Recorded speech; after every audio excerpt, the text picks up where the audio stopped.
Bismillahirrahmanirrahim. Rabbi shrah li sadri wa yassir li amri wahlul 'uqdatam min lisani yafqahul qawli. Rabbi zidni ilma warzuqni fahma. Amin ya rabbal alamin. Kalau kita ternyata paham bagaimana cara kita mengemban empat misi, bahkan 5 misi yang kalau kita antum itu baca buku, salah satu buku penakluk penakluk Islam di dunia yang paling kita kenal kan itu adalah, mungkin di antara kita ada yang kenal Salahuddin Al-Ayyubi yang menaklukkan Baitul Maqdis, Umar bin Khattab yang menaklukkan Baitul Maqdis, siapa lagi? Tariq bin Ziyad yang menaklukkan kota Andalusia Spanyol, masuk juga kepada Muhammad Al-Fatih yang kemudian menaklukkan kota Konstantinopel. Siapa lagi itu? Banyak pokoknya, eh, banyak sahabat-sahabat yang menjadi penakluk-penakluk Islam di dunia. Ini ternyata bismillah ya. Ini bagaimana ternyata ada mimpi orang. Jangan mimpi ada kecil. Coba kita masuk ke kisahnya, kita gabungin ke kisah. Poin pertama itu cara kita untuk bisa menggapai mimpi. Cara kita untuk bisa mengoptimiskan menggapai mimpi kita. Yang paling pertama kita tanam dalam diri kita itu adalah doa di dalamnya. Jadi doa itu kan banyak modelnya. Ada doa, kemudian di doa itu ada terkandung di dalamnya ada niat. Di dalam doa terkandung di dalamnya ada campur tangan daripada Allah Subhanahu wa taala. Jadi masuk di dalamnya itu ada sebuah doa di situ. Jadi kalau antum pengen pada punya satu planning tanpa ada yang satu campur tangan Allah Subhanahu wa taala, udahlah, nggak bakal jadi apa-apa. Sekalipun jadi apa-apa, sekalipun jadi itu megah, sukses ya itu nggak ada campur tangan Allah Subhanahu wa taala. Bahkan terkandung di dalamnya kesyirikan, ya antum termasuk daripada orang-orang yang nggak ada keridhaan di dalamnya, nggak ada kerahmatan di dalamnya. Makanya poin pertama yang bakal kita bahas di sini adalah ketika kita pengen mengoptimiskan mimpi dengan cara perbanyak berdoa. Jangan sampai kita lupa. Ada sampai satu doa, sepenggal doa yang dibacakan daripada Nabi Nuh alaihissalam. Yang tadinya dunia itu 2/3 dikelilingi oleh daratan, gara-gara doa Robbi ini maglubun fangtasir, tiba-tiba dunia yang aslinya itu 2/3 daratan bisa menjadi perairan. Itu gara-gara doa, gara-gara sedikit doa. Ada nabi yang kemudian dari dalam ikat perut ikan paus gitu, dia berdoa kepada Allah, la ilaha illa anta subhanaka inni kuntu minadz zalimin, di dasar lautan nggak ada siapa-siapa, gelap gitu di malam hari dalam ikan paus, itu kan ngeri banget.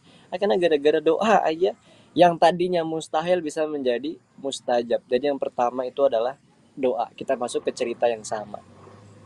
Jadi anak umur 12 tahun ini doanya apa? Ya Allah, saya ingin menjadi orang yang mewujudkan daripada apa yang dikeluarkan daripada lisan yang paling mulia, yaitu Rasul Shallallahu Alaihi Wasallam. Jadi kan sampai Rasulullah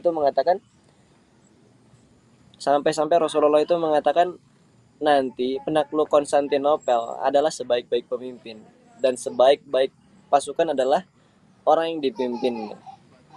Jadi kayak ternyata anak umur 12 tahun tadi berdoa sama Allah, ya Allah, saya pengen mewujudkan apa yang keluar daripada lisan orang yang paling mulia itu Rasulullah SAW. Jadi doanya gitu terus. Selama umur berapa? Seterusnya gitu sampai dari umur 12 tahun. Ya Allah, saya pengen menjanjikan apa yang dijanjikan Rasulullah. Saya pengen mengabulkan apa yang dijanjikan Rasulullah SAW. Saya pengen menjadi salah satu wasilah apa yang kemudian dikeluarkan dari lisan Rasulullah SAW. Saya pengen. Yang pertama adalah doa. Jadi doa itu ya bolehlah kamu punya kekuatan yang kuat, kamu punya otak yang pintar, kamu punya badan yang kekar, siang malam kamu berusaha, otak kamu dibawa banting tulang akhirnya untuk apa? Mendapatkan menebus mimpi kamu, tapi tanpa ada campur tangan Allah Subhanahu wa taala. Kadang-kadang kan kita sampai kepada titik jenuh kita sebagai manusia.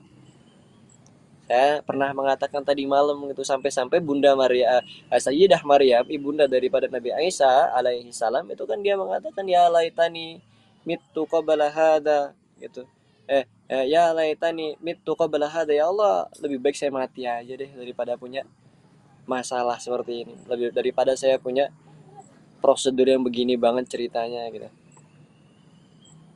Loh, santai gitu. Jadi tapi kalau misalnya udah doa belum juga terkabulkan gimana Ustaz? Jadi agak pesimis gitu loh. Santai. Ini kan baru tentang doa doang. Jadi tentang doa itu bukan Allah memberikan doa. Yang paling pertama, Allah memberikan doa itu bukan tentang apa yang kita inginkan, akan tetapi apa yang kita butuhkan. Bukan apa yang kita inginkan, tetapi apa yang kita butuhkan. Itu tentang doa. Itu tentang doa. Jadi sama kayak antum pada pengen, ya Allah saya pengen punya HP, apa jangan, ya Allah saya pengen punya motor gitu. Jangan bahasanya, jangan sampai situ, jangan sampai saya pengen doang, tapi bahasa dilanjutin, ya Allah saya pengen punya motor, kemudian pantaskanlah saya memiliki motor tersebut. Saya pengen pantaskanlah jiwa saya, pantaskanlah, berikanlah keberkahan di dalamnya gitu. Jadi kayak kita mintanya di situ, pantaskanlah, pantaskanlah, pantaskanlah, agar Allah itu memberikan kepada kita bukan apa yang kita inginkan, tetapi apa yang Allah berikan kepada kita itu apa yang kita butuhkan.